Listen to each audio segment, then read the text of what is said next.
deixar a professora Luciane, que já está devidamente apresentada, né, para fazer a segunda fala sobre a importância, então, do Vygotsky, né, nesse tempo de pandemia para o Brasil e para o mundo. Professor Luciane, deixo contigo, então, a fala.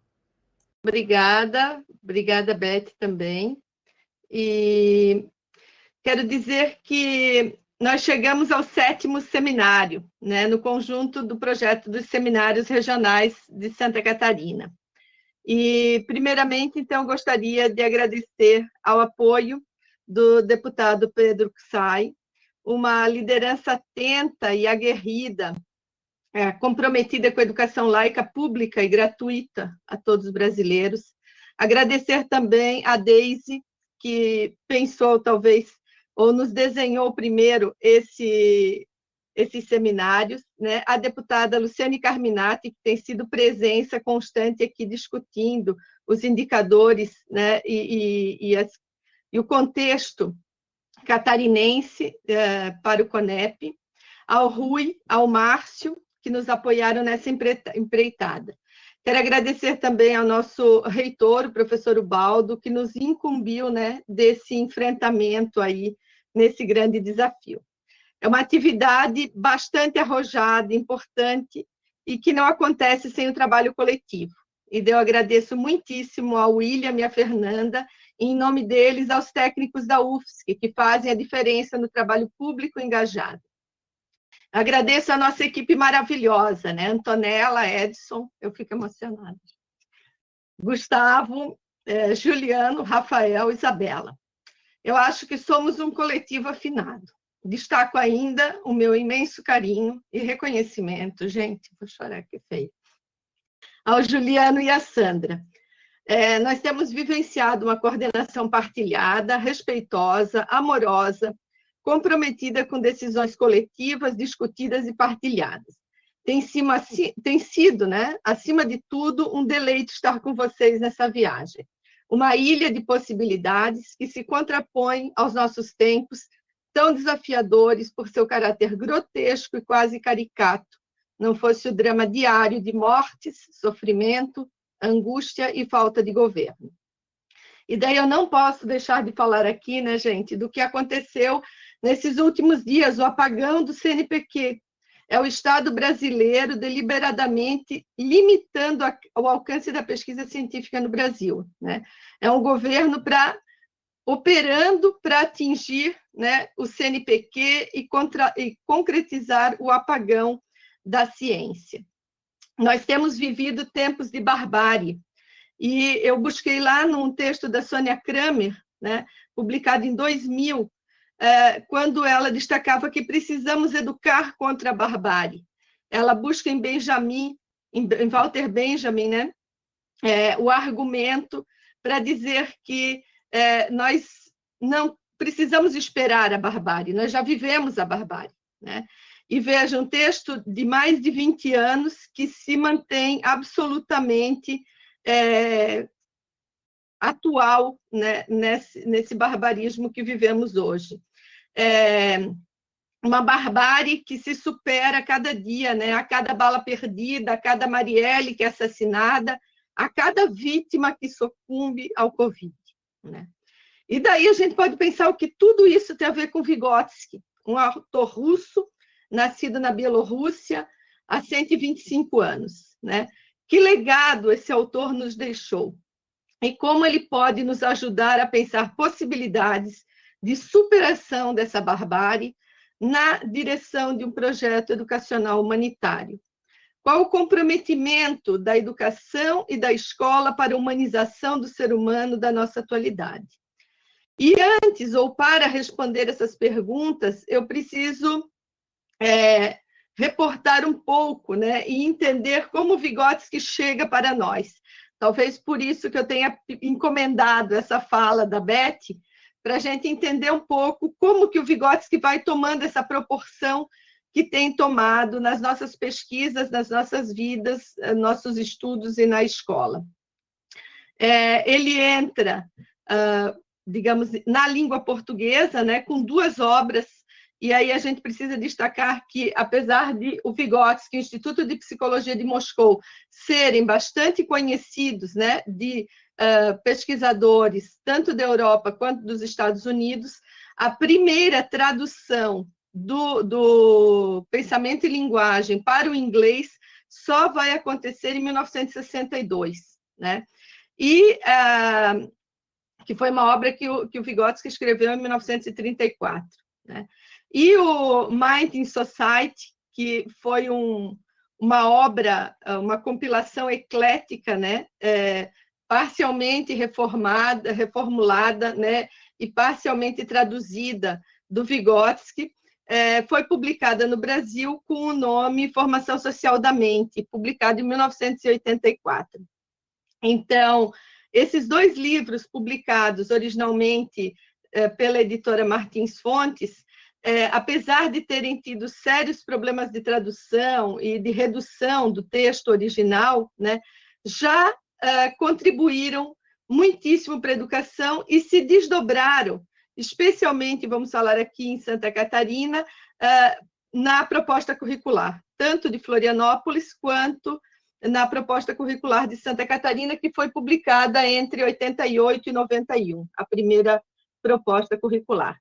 E aí eu tenho um caso muito interessante, porque o livro Formação Social da Mente chegou à minha mão pela minha mãe, que participava efetivamente do movimento, né, de redemocratização de ensino, todo o movimento da década de 80 no estado de Santa Catarina, que culminou com a elaboração da proposta curricular.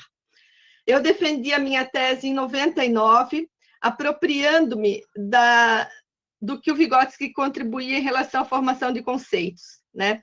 E o meu objetivo foi discutir a formação conceitual dos professores na escola, né? E na época que nós tínhamos os 3 primeiros volumes das obras escolhidas publicados em espanhol e textos publicados em italiano, como Imaginação e Criação na Infância, né? E ainda em 99, eu defendi a tese, terminei no início do ano, o professor Pino passou a ser um grande parceiro da pesquisa e também na vida, né? Juntos nós fundamos o grupo Cultura Escola e Educação Criadora, que a gente achava um nome tão bonito que nós sempre esquecíamos do nome, né? E estivemos juntos durante 9 anos no mestrado em educação, né? E fazendo essa parceria também com o GPPL. E iniciamos junto, então, a pesquisa sobre imaginação, estética e arte na escola, na formação de professores e junto às crianças.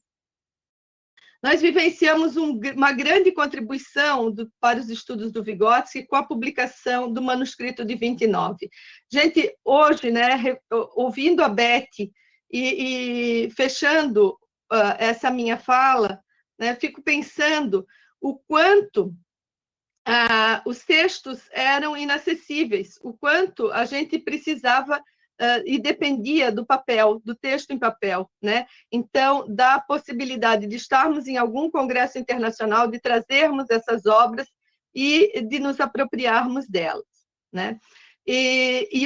A tradução do manuscrito de 29, publicado na revista Educação e Sociedade, no número 71, foi um marco, né, em termos de nós termos traduções diretamente do russo para a língua portuguesa, né, se eu não me engano, foi o primeiro texto que foi traduzido diretamente do russo para a língua portuguesa, e, por outro lado, nesse manuscrito, né, o Vygotsky rascunha a importância da história para o estudo da consciência humana. Então, destaca que a história pode ser compreendida em uma abordagem geral das coisas, no sentido de que tudo que nós conhecemos tem uma história, apoiando-se sobretudo em Marx, né, quando Marx destaca a história como ciência, e a história no seu próprio sentido, ou seja, a história do ser humano. Então, na primeira concepção de história, nós temos o materialismo dialético e na segunda, o materialismo histórico. E fica grifado, digamos, nesse texto, tanto a tradução do Vygotsky quanto o texto do Pino, né, que vai ter por título o social e o cultural na obra de Vygotsky, ficam claros os princípios teóricos e metodológicos que norteiam a psicologia histórico-cultural e que, inclusive, nos deu esse argumento forte de passarmos a chamar de psicologia histórico-cultural, porque até então a gente chamava teoria sócio-histórica, sócio-interacionismo, e se vocês forem procurar os textos anteriores ao ano de 2000, vão ver que há uma multiplicidade de termos em torno da teoria do Vygotsky, né? Então, o Pino, nesse texto, ele explicita melhor os argumentos do Vygotsky e destaca, né, a compreensão fundante do materialismo histórico e dialético nos princípios que constituem o núcleo central na obra do Vygotsky. Em 2008, né, nós vamos ter uma tradução de um texto que já havia sido publicado no livro Formação Social da Mente, mas que muda quase que radicalmente as possibilidades de compreensão dos trabalhos de Vygotsky para a educação, para a formação de professores, para o ensino, para a aprendizagem e para a constituição do ser humano. Trata-se da tradução de Zoya Prestes do texto A Brincadeira e seu papel no desenvolvimento psíquico da criança, né? Foi publicado em junho de 2008. O texto originalmente no livro Formação Social da Mente foi traduzido como O Brinquedo, e não a brincadeira, né? Só para ter ideia do que isso repercute. Então, as questões de tradução que já estavam postas desde a publicação dos dois livros nos anos de 1980, torna-se agora um objeto de estudo. E tais questões são discutidas de modo criterioso na tese defendida em 2010 pela Zoya com o título Quando não é quase a mesma coisa, análise de traduções de Lev Vygotsky no Brasil, repercussões no campo educacional. Então, a tese da Zoya teve por objetivo central indicar como certos equívocos de tradução comprometiam a definição conceitual de questões basilares para a compreensão da teoria. Constituiu-se, portanto, um marco referencial para os estudiosos de Vygotsky no Brasil. Sua pesquisa, além de aprofundar questões, ampliou as fontes na medida em que o trabalho da Zoya contou com entrevistas, tanto a familiares quanto a estudiosos russos da psicologia histórico-cultural. O esforço de Zoya seguiu e segue possibilitando a ampliação de estudos vygotskianos.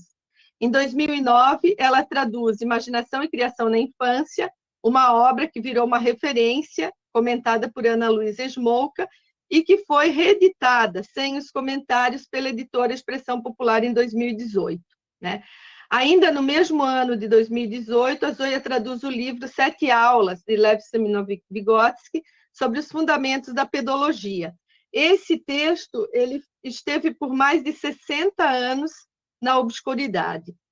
Então, essas duas obras, Imaginação e Criação na Infância, os fundamentos da pedologia e 7 Aulas, expressam um Vygotsky que escreve aos professores, utilizando uma linguagem quase didática, né, explicativa, acessível ao leitor mais leigo, por assim dizer. A partir daí, eu queria destacar 4 teses que contribuíram sobremaneira para os estudos vygotskianos. Em 2009, a Gisele Toassa defende a tese Emoções e Vivências em Vygotsky, investigação para uma perspectiva histórico-cultural sobre orientação da Marilene Proença, no Instituto de Psicologia da USP. A tese faz um mapeamento da palavra vivência, emoção e experiência, né? E ela vai mostrar como Vygotsky vai transformando o conceito de vivência, que estava lá já na tragédia de Hamlet, e como ela se constitui em unidade de análise, né? Como o conceito de vivência adquire um importante papel metodológico e torna-se, para o Vygotsky, uma unidade da vida consciente, marcada pela dinâmica dos sistemas psicológicos. Em 2010, a Lavínia Lopes Salomão Maggiolino, que esteve em várias fotos ali com a Beth, defende a tese Emoções Humanas e Significação numa Perspectiva Histórico-Cultural do Desenvolvimento Humano, um estudo teórico da obra de Vygotsky. Essa tese foi orientada pela Ana Luísa Smolka, e a Lavínia traz com densidade teórica conceitual as bases filosóficas do Baruch de Spinoza e a sua influência decisiva na compreensão monista de Vygotsky, né? De acordo com a autora, a concepção monista de Spinoza, a dinâmica e transformação dos afetos apontada por Freud e o Estatuto de História em Marx, materialismo histórico e dialético, se constituem no tripé que fundamentam a obra do Vygotsky, né? E que a gente não pode perder de vista esses três pilares. Em 2015, a Priscila Marques defende a tese intitulada Vygotsky Incógnito, escrito sobre a arte, 1915-1926. O trabalho minucioso de busca de textos inéditos produzidos entre os anos de 1915 e 1926 contribuem para compreender o papel das artes na vida do Vygotsky, sua crítica de autor, inaugurada com a crítica do Hamlet, que vão se ampliando, né, paulatinamente, bem como a importância que ele atribui ao teatro e ao teatro na escola, né? Ainda em 2015, a gente teve aqui na UFSC a defesa da Luana Maribeli Wedekind, que defendeu a tese Psicologia e Arte, os diálogos de Vygotsky com a arte russa do seu tempo. E a Luana, ela meio que reconstitui essa era que é chamada de Era de Prata, né, que é um período que vai de 1890 até pouco depois da Revolução Russa, né? E ela demonstrou, então, o quanto que o Vygotsky se apropria, né, e é influenciado pela literatura, pelo teatro, pelas artes visuais e as parcerias que ele faz com os artistas dessa época na Rússia, né? A gente poderia citar outros trabalhos de tese, né? Porque nós temos muitos apoiados na psicologia histórico-cultural e que tem se ampliado sobremaneira no Brasil nos últimos anos. Um estudo realizado pela Marilene Proença, pela Flávia Asbar e pela Gisele Toassa, publicado no início desse ano, mapeou 115 grupos que pesquisam na perspectiva histórico-cultural no Brasil, grupos de pesquisa, né? Nós fizemos o mesmo levantamento por conta do Congresso Freire Vygotsky e computamos 128 grupos presentes nas 5 regiões brasileiras, né? Então, se a atualidade de Vygotsky se faz presente na pesquisa, o mesmo pode se afirmar nas propostas pedagógicas e políticas nas escolas. Vygotsky ainda se constitui atual por muitos fatores. Eu diria que, primeiramente, sua contribuição para a educação se ancora na importância atribuída ao papel do professor na formação humana das novas gerações. Significa dizer que o professor precisa estar preparado, compreendendo que o ser humano é um ser inteligente, que se constitui nas relações sociais, culturais e históricas. Essa premissa é fundamental. Toda criança é inteligente, toda criança aprende. A escola é um espaço coletivo de vivências, né? Seria o segundo argumento de por que o Vygotsky é pertinente, né, nos dias de hoje. De acordo com Tumela, existem 2 palavras em russo para designar vivência, perigivane e opit. E são 2 palavras que se referem a processos psicológicos muito diversos, né? Isso em língua russa. Perigivane é considerada essa unidade de análise muito bem explicitada pela Gisele, que depois produziu um livro com o material da tese, né? É uma unidade entre o ser humano e o meio no qual ele está inserido. Então, essa vivência perigivane pode ser compreendida como uma relação interna da criança em um determinado espaço de tempo de sua vida. Então, pensar a perigivane na escola é projetar possibilidades, aprendizagens, desenvolvimento. Um terceiro ponto que eu destaco aqui é o sentido educativo da arte na formação humana, reiterado por Vygotsky. Para o autor, a arte implica em 2 campos de elaboração da crítica da obra de arte.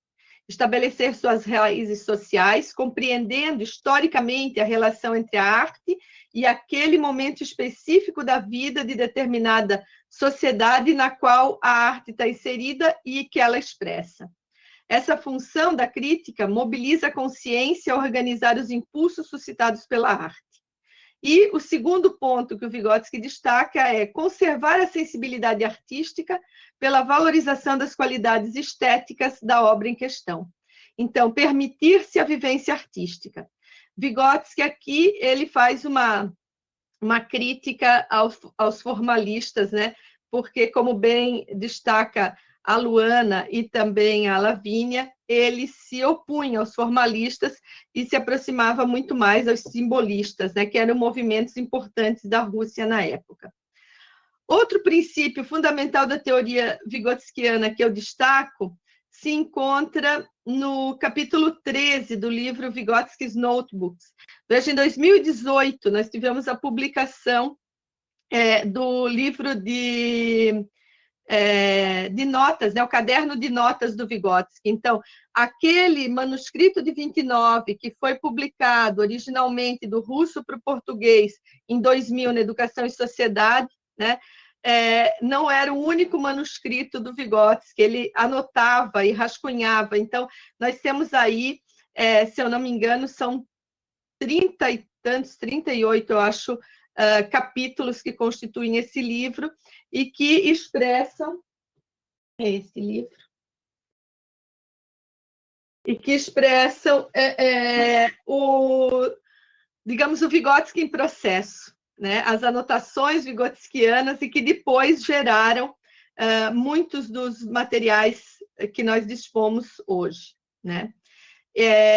O Vygotsky, então, se apoia na filosofia spinoziana para superar o dualismo mente e corpo, algo que também ela vinha atrás com muita propriedade, né? E compreende, então, o ser humano dessa forma monista. Nós somos esse corpo, né? Tanto que ele vai usar uma frase do Spinoza para finalizar o seu livro Psicologia da Arte. Ele vai dizer, até aqui, até hoje, né, ninguém definiu do que o corpo é capaz. Então, consideramos o professor como o agente mais importante e fundamental para se efetivar o processo de ensino e de aprendizagem, especialmente na escola. E daí nós compreendemos, então, que a formação docente se constitui num processo que envolve, ao mesmo tempo, o desenvolvimento e a estruturação da pessoa em relação à sua profissão, e que esse processo é forjado, sobretudo, ao longo de sua trajetória profissional docente, né? Hoje de manhã, a Deise falava da importância do financiamento, né? Algo que a Luciane também tem destacado aqui sempre, o Pedro também. Quer dizer, o professor ele precisa conhecer essas relações culturais, né, que foram forjadas ao longo da história do homem, e poder trazer isso para a sala de aula, né? Então, é sobretudo o trabalho escolar do professor que o forja como professor, né? O valor e o sentido atribuídos pelo professor ao seu trabalho docente vão sendo construídos historicamente em um processo dialético que envolve posicionamentos coletivos e individuais, né? No contexto da sociedade brasileira, a tarefa de professor é uma tarefa social e politicamente extremamente complexa, exigindo um professor que consiga agir e decidir de forma imediata, né? Atualmente, o professor, nessa pandemia, ele tem que ser, inclusive, alguém que entende de logística, né? A escola que eu acompanho, eles têm as crianças que estão frequentando a escola, né? Porque a rede municipal de Florianópolis já voltou. Eles têm as crianças que continuam em isolamento social e tem as crianças que desapareceram, né? Ou seja, nós temos aí um contingente de crianças que está fora da escola, né? E que a escola, por mais que tenha feito um movimento exaustivo em achar essas crianças, não tem conseguido. Essa escola é uma escola extremamente organizada, que antes da pandemia tinha 99% dos pais em contato via WhatsApp, né? Era já uma forma de comunicação usual da escola, o uso do WhatsApp, né? Com a pandemia, eles perderam mais de 30% desses pais, porque entre comer e pagar o chip, os pais ficam, né, com a possibilidade única de manter a sua sobrevivência. Então, aquela comunicação que existia anteriormente à pandemia não existe mais, né? E a escola vem fazendo um esforço exaustivo para encontrar essas crianças, para saber o paradeiro dessas famílias, enfim, que tiveram que buscar outras formas de vida nesse momento pandêmico. Então, pensar na formação do professor é investir na transformação social das novas gerações. Márcio, eu estou quase acabando. Pensar a escola como um espaço de vivências, constituindo um argumento sólido para o enfrentamento ao homeschooling, é uma possibilidade, né? Na relação educação e socialização, não se trata de fragmentar. Socializar é parte constitutiva da educação, é parte inerente à formação humana. Pensar a arte como eixo formativo que promova vivências artísticas na escola, possibilitando tanto a compreensão histórica do papel da arte na formação do homem, do ser humano, quanto a possibilidade de implicações com as obras artísticas, transformando-se, também se constitui uma possibilidade desdobrada das contribuições do Vygotsky.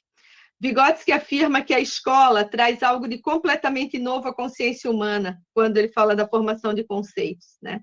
O processo de escolarização, a socialização, o contato com os conceitos científicos, com um meio espaço-tempo de aprender nas relações, é transformador. A escola pode romper com a barbárie.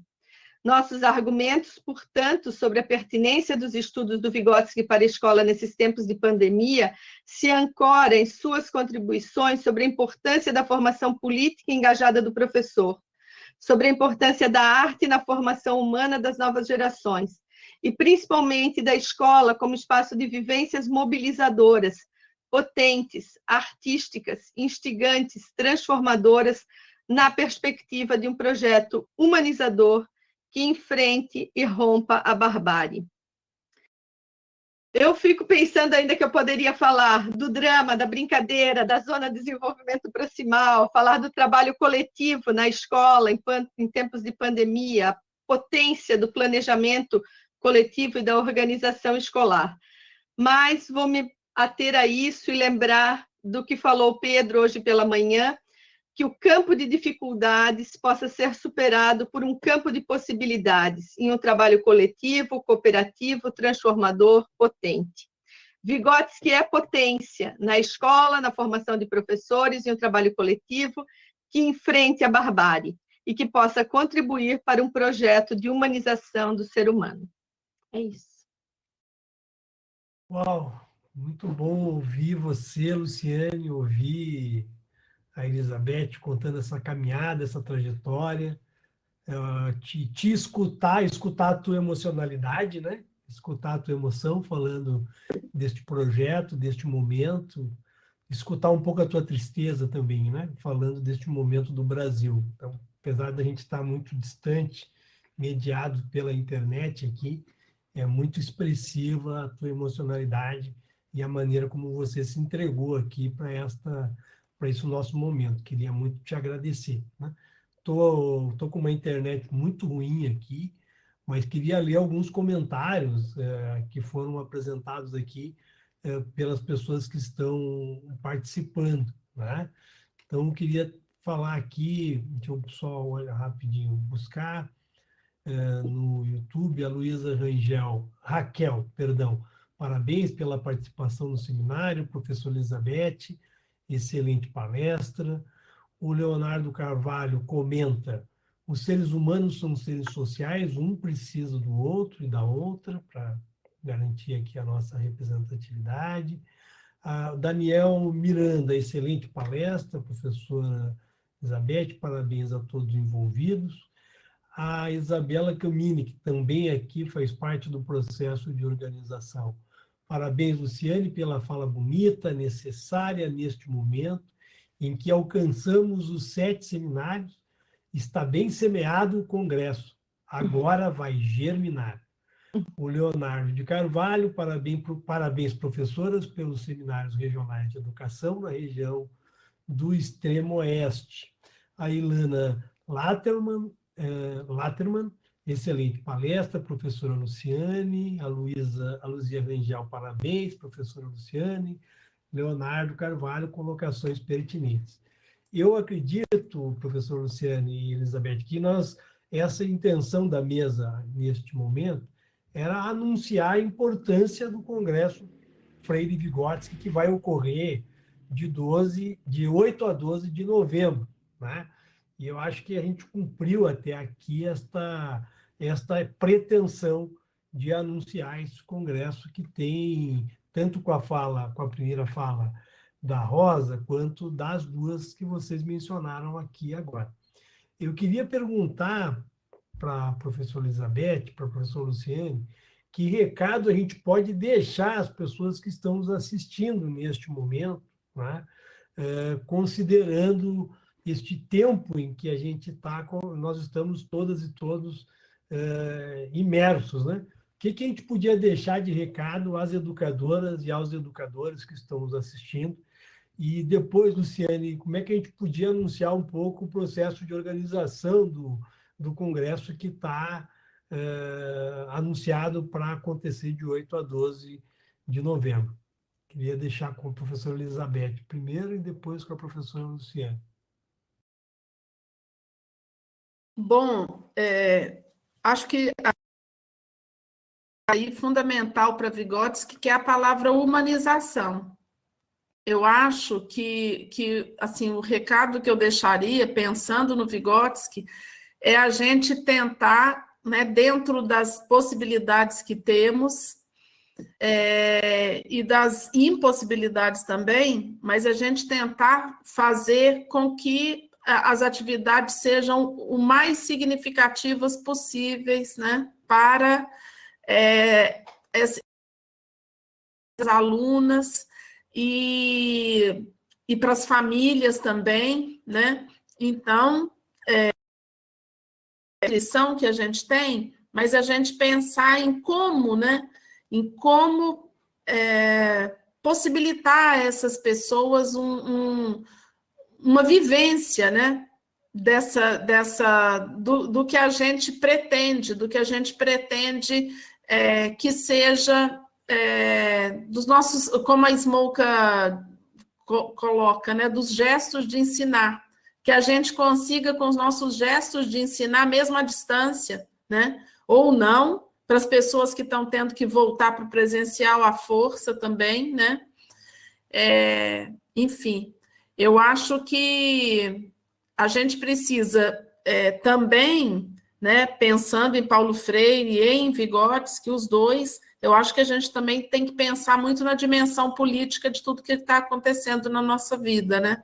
E a gente, como educador, a gente se manifestar, a gente resistir, a gente tem a obrigação política, ideológica, ética, né, de alertar as pessoas sobre o que está acontecendo na vida delas, né, e nossa, e sobre a situação mesmo da educação, né? Então, eu acho que a gente tem essa dupla dimensão aí, né? Tanto de lutar com todas as nossas forças para que o ensino continue sendo significativo, mas, ao mesmo tempo, a gente também tem o dever político de resistir, né, a qual foi a palavra, Lu, que você usou? Barbárie. Barbárie, exato. Exatamente, barbárie.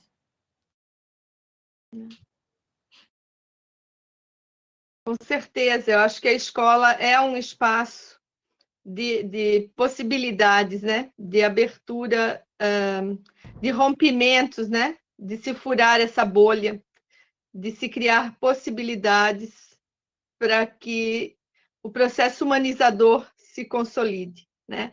Nós podemos pensar a psicologia do Vygotsky como potência, né? Em termos de possibilidades no sentido de humanização do homem, né? Quando ele cita o Spinoza dizendo ninguém sabe do que o corpo é capaz, né? Nos impressiona, por exemplo, nesse momento, ver as pessoas que se reabilitam no pós-Covid, Quer dizer, o que é reabilitar um corpo, né? O quanto, né? O Vygotsky fez um estudo gigante sobre a defectologia, tem um volume inteiro das obras escolhidas sobre os estudos dele e o Luria, e alguns também com Leontiev sobre a defectologia. Quer dizer, o quanto que as crianças com algum tipo de limitação sensorial, ou até, às vezes, lesionadas, né, conseguem.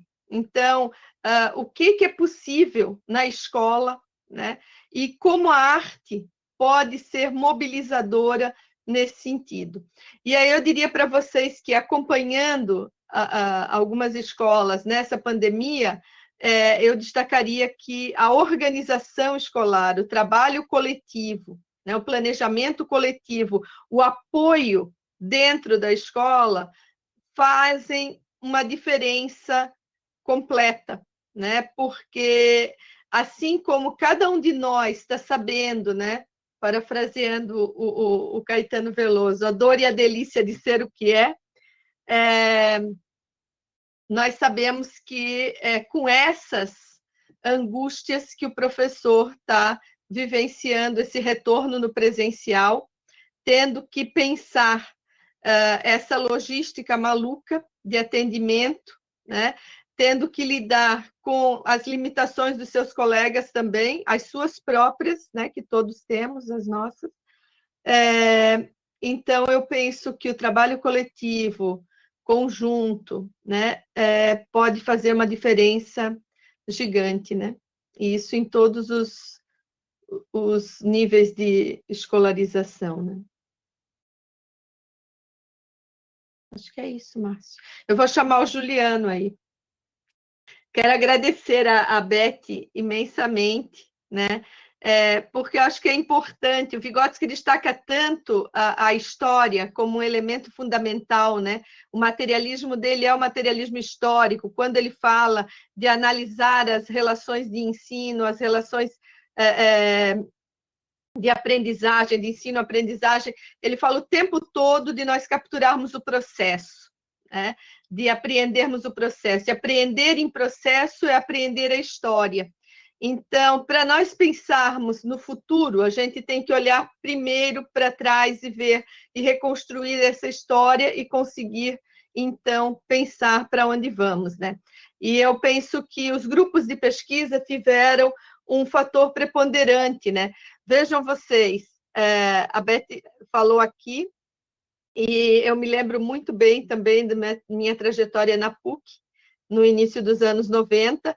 A plataforma de grupos do CNPq foi criada em 1998, tá? Então, não existiam os grupos, né? Como uma organização de estudos, mas não existia essa figura, grupos de pesquisa, como existe hoje, não existia plataforma de grupos, né? Então, esses núcleos de estudo foram o germe, né, que mobilizou, né, e que possibilitou que a obra do Vygotsky também fosse se desdobrando na escola, nas políticas, né, na própria universidade, na pesquisa. Então, esses campos de aplicação e de estudos foram se constituindo, né, a partir desses núcleos organizadores que se debruçaram sobre essas obras em inglês, em italiano, né, em espanhol. Quer dizer, quando chegou as obras em espanhol, lá organizadas pelo Pablo, nossa, foi um alento também. Enfim, eu acho que cada obra do Vygotsky que foi chegando foi sendo comemorada, né, como uma possibilidade. A Beth caiu, será? Eu acho que a Beth caiu e talvez ela esteja com algum problema de conexão, deve estar retornando. A conexão hoje não está ajudando muito. Ela está ouvindo aqui, ela só saiu da câmera, comentando aqui do lado, vendo e ouvindo. Então, Professor Luciano, eu estava procurando aqui o professor Juliano, ele não conseguiu entrar aqui na sala, não sei se ele está com problema de conexão, né? Então, queria checar... Márcio, não, eu queria até comentar isso que a Luciane falou sobre a questão dos grupos de pesquisa, que tem também, eu acho que o próprio contexto das pesquisas dos grupos, né, eles também, né, os grupos, vamos dizer, vigotskianos, ou dentro da perspectiva histórico-cultural, são grupos também que têm como característica uma relação muito grande com a prática, né? Com a prática pedagógica, com as escolas, com as políticas públicas. Então, eu acho que também nós, né, como alunos na época e professoras hoje, nós aprendemos isso também, né? Não só a questão teórica, mas a relação com a prática, né? Nós também já éramos professores, vamos dizer, quando fomos para o nosso mestrado, doutorado e tal, mas eu acho que o pensamento articulado, teoria e prática, também foi algo ensinado, né? Eu acho que essas professoras e professores, né, que fazem parte da nossa formação, também faziam isso, né? Também tinham um pé, né, na escola e em outros contextos, né, enfim, de trabalho, né? É isso, eu vou pedir para a Beth ficar junto, então, para eu falar um pouquinho do congresso, tá, Márcio? O Márcio pode falar também, a Beth sabe disso, nós estamos organizando esse congresso internacional Freire e Vygotsky, Educação Pública Emancipatória, né? Consideramos uma discussão pertinente e relevante para esse nosso momento político, para homenagear não só os 100 anos do Paulo Freire, mas para homenagear os 125 anos do Vygotsky, né? Dois gigantes, né, que têm contribuído para a educação brasileira, para a educação na América Latina, para a educação nos diferentes lugares do mundo. A nossa proposta é que o congresso aconteça totalmente online, entre 8 e 12 de novembro.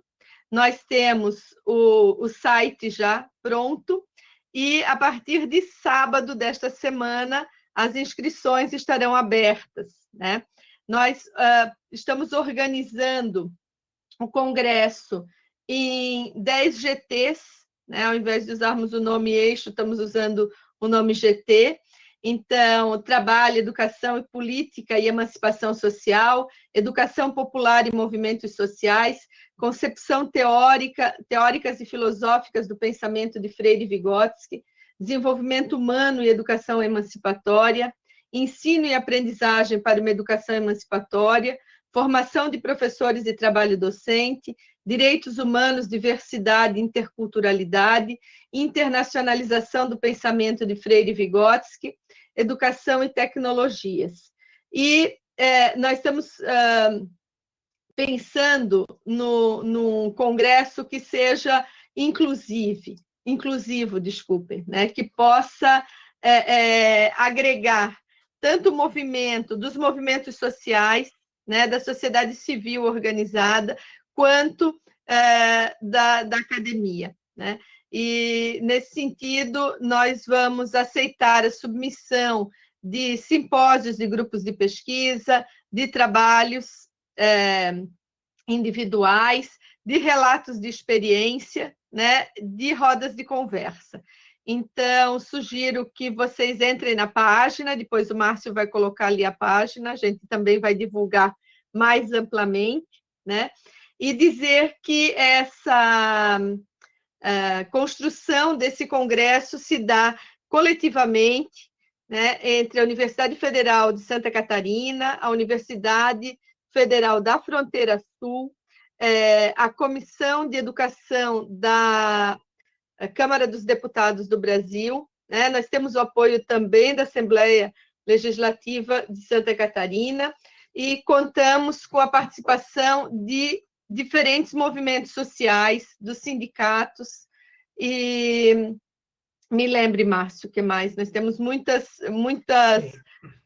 um envolvimento grande, né? É um congresso que, lá, quando nós lançamos em dezembro, teve a fala do Ernesto, teve a fala da Zoia, né, de como esse congresso tinha sido pensado, né, como um seminário, né, que ocorreria lá no extremo oeste de Santa Catarina e que acabou vindo para a Universidade Federal de Santa Catarina e abrigado no Centro de Educação da UFSC, né? Eu queria completar, então, professor Luciano, mais rememorando um pouco este início, né? Peço desculpa a todos que a minha imagem está travando, espero que vocês estejam me ouvindo. Numa atividade do MST, no oeste do estado, em que a professora Zóia Prestes foi convidada, né, se teve, então, a ideia de fazer um seminário para trazer essa colaboração numa perspectiva do Vygotsky, e se memorou na época, se lembrou que o Freire estaria também completando 100 anos de nascimento, e, portanto, poderia se juntar uma atividade Freire e Vygotsky. Naquela oportunidade se procurou o deputado Pedro Kizai, pela Comissão de Educação da Câmara, tomar a iniciativa de uma emenda parlamentar, e se procurou, então, a partir daí, né, a UFSC para fazer a gestão deste projeto, também dos seminários regionais que estamos encerrando no dia de hoje. Nesta caminhada, muitos parceiros se juntaram, né, professora Luciana, né? O próprio CINT, as organizações sociais, a CONAP, né, alguns institutos de pesquisa e educação, né, o Conselho Federal de Psicologia teve também uma participação, enfim, teve um conjunto de sujeitos que ingressaram nesta caminhada e estão ainda no processo de construção deste congresso, que inicia o processo de inscrição dos trabalhos, como você mencionou, aí nos próximos dias. Então, o site é Congresso Freire Vygotsky 2021.ufsc.br. Eu acredito pedir para o William colocar ali na página também aqui do YouTube. A Rosa, que esteve conosco aqui do CEAL, já está compartilhando na página do CEAL o congresso. O CEAL está convidado também para o processo de organização, para se engajar no processo de organização.